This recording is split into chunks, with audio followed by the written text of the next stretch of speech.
सच्चिदानन्दरूपाय विश्वोत्पत्त्यादिहेतवे तापत्रयविनाशाय श्रीकृष्णाय वयं नुमः। श्रीकृष्णाय वयं नुमः। गोपिका जीवनस्मरणं गोविन्द गोविन्द। శ్రీమన్నారాయణీయము 41వ దశకము. గోపీ గోపాల లాలనము. వ్రజేశ్వర సూరివచో నిశమ సమావ్రజన్నధ్వని భీతచేత నిష్పృష్ట నిశేషతరుం నిరీక్ష్య కంచిత్ పదార్థం శరణం గతస్త్వాం.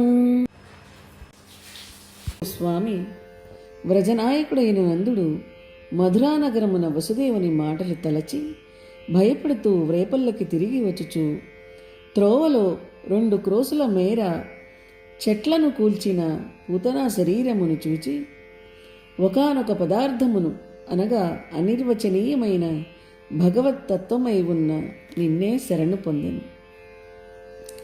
నిశమ్య గోపీవచనాద్ముదంతం సర్వేపి గోపా భయవిస్మయాంధా త్వత్పాతితం ఘోరపిశాచదేహం దేహుర్విదూరేధ కురారకృతం. గోపికల వలన ఈ పూతన వృత్తాంతమును విని గోపాలకులందరూ భయముతో విస్మయముతో ఆ ఘోర పిశాచ దేహమును గండ్రగొడ్డళ్లతో ఖండించి పల్లెకు దూరముగా తీసుకునిపోయి దహింపజేసిరి. త్వత్పీతపూతస్తనతః శరీరాత్ సముచ్చలన్ముచ్చతరో హి ధూమః శంఖామదాదాగరవః కిమేష కిం చాందనో గౌగులబోధవేతి.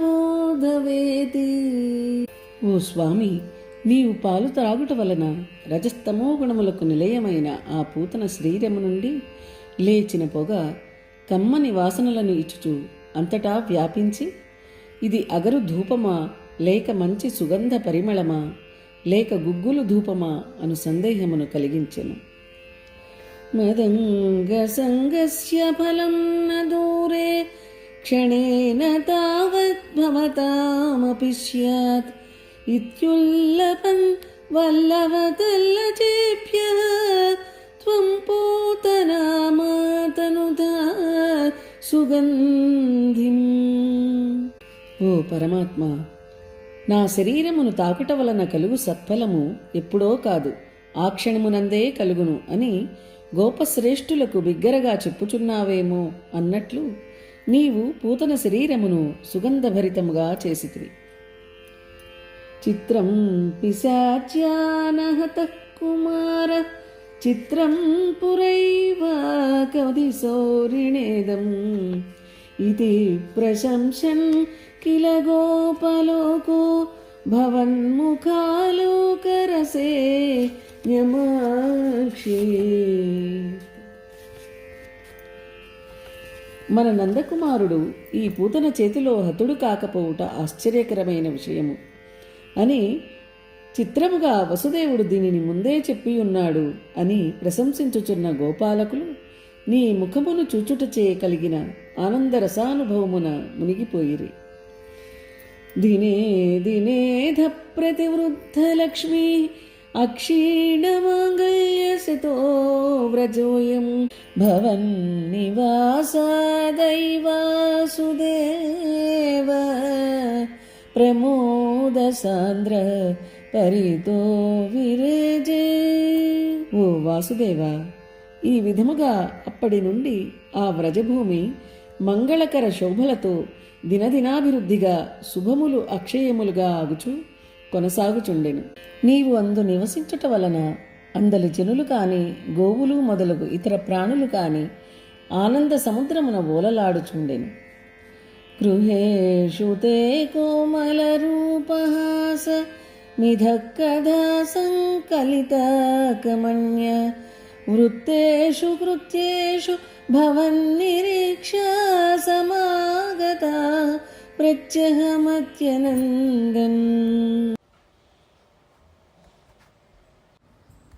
ఆ గోపకాంతలు అందరును తమ తమ ఇండ్లల్లో పనులు చేసుకొనుచూ కూడా నీ కోమలమగు రూపమును, నీ చిరునవ్వును గురించిన మాటలనే చెప్పుకొనుచు పరవశులగుచుండిరి. త్వరగా తమ ఇండ్లల్లో పనులు ముగించుకొని నిన్ను చూచుటకై వచ్చి నిన్ను చూసి అమిత ఆనందమును పొందుచుండిరి. అహో కుమారో మయి దత్త దృష్టి స్మితం కృతం మాం ప్రతివత్సకేన ఏహ్యేహి మామిత్యుపసార్య పాణిం త్వయి కిం కిం న కృతం వధూభిః. అదుగో బాలకృష్ణుడు నా వైపే చూసినాడు, నన్ను చూచి నవ్వినాడు అని ఎవరికి వారే నీ విలాసములు చూచి, నాయనా మా దగ్గరికి రావయ్యా అని నీ వైపునకు చేతులు చాచి ఎత్తుకొని మైమరిచిపోయి ఆత్మోన్ముఖులైనట్లు ఆ గోపికలు నీ కొరకు చేయనిది ఏమేమి కలదు. వారి భాగ్య విశేషము ఇట్టిదన్ని వర్ణింపనలవి కాదు. భవద్వపుష్పర్శన కౌతుకేన కరాత్కరం గోపవధూజనేన నీతత్వమాతామ్ర సరోజమాలా వ్యాలంబి లోలంబతులామలాసి. నీ శరీర స్పర్శయందలి కుతూహలముతో వారు నిన్ను ఒకరి చేతుల నుండి మరి ఒకరు అందుకుని చుండిరి. అప్పుడు నీవు అరుణ కమలముల తీగపై తూగు కొదమ తుమ్మది వలె అందముగా శోభిల్లితివి. నిపాయయంతి స్తనమంకగం త్వాం విలోకయంతీం వదనం హసంతి దశాం యశోద కథమాం ప్రభేజే సతాదృశః పాహి హరే గదాన్మాం. ఓ స్వామి, యశోద నిన్ను ఒడిలో ఉంచుకొని పాలను త్రాగించుచు నీ ముద్దు ముఖమును చూచుచు మురిసి నవ్వుకొనుచు ఇట్టిదని చెప్పరాని సకల విధములకు ఆనందములను అనుభవించెను. అట్టి హరి నన్ను వ్యాధి నుండి కాపాడుమా. నమో భగవతే వాసుదేవాయ. శ్రీమన్నారాయణీయము 41వ దశకము సమాప్తము.